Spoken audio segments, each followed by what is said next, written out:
glede digitalnega razvoja Slovenija celo predstavlja zgodbo o uspehu. Nenazadnje smo tudi z vidika mednarodnih lestvic v zadnjih letih najhitreje razvijajoča digitalna družba v Evropi, kar je veliko priznanje.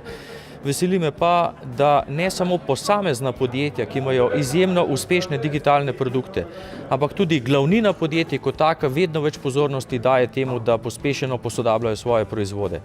Slovenija kot majhna, razvojno naravnana država v digitalnih tehnologijah lahko dobi posebne priložnosti, da je globalno uspešna. To prej ni bilo možno, danes je pa to za nas prav posebna priložnost in moramo to izkoristiti.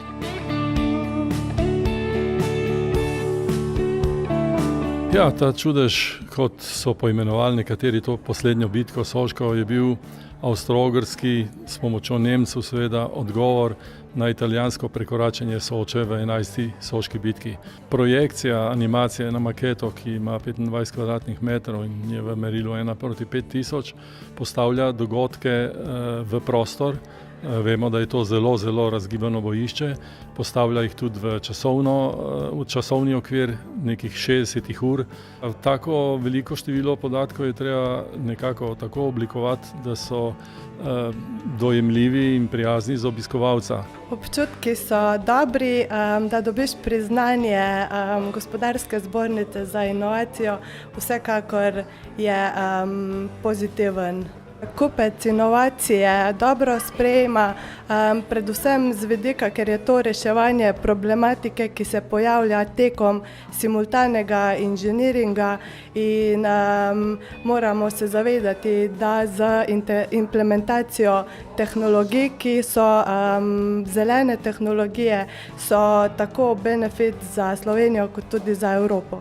Končna predstavitev je bila plod kar nekaj časa, nekaj dizajna oziroma tudi izdelave simulacij in testiranj. Tako da, ja, seveda skupaj na koncu smo se razveselili, da je kupec zadovoljen z rezultatom in smo bili nagrajeni tudi na to s projektom. Danes so občutki še vedno dobri, seveda zdaj smo pa v fazi industrializacije, zdaj smo v fazi, ko že delamo dodatne vzorce za kupca in že pripravljamo proizvodnjo, ki bo stekla v nekje roku enega leta.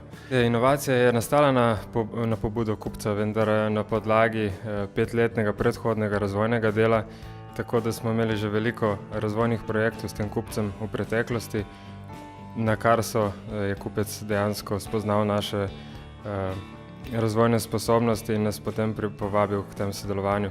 Seveda, ko zadeva dela in ko vidiš v realnem življenju, predstavlja neko zadovoljstvo, tako stališča razvojnega, kot tudi stališča proizvodnje, ker bo dobili vsaj 2 nova zaposlena v naši proizvodni liniji. Inovacije poganjajo svet. Če je podjetje inovativno, sem jaz prepričan, da je na pravi poti in da sledi razvoju v svetu, da je, sploh pa pri nas imamo podjetja, ki so v bistvu gonilni na svojih področjih.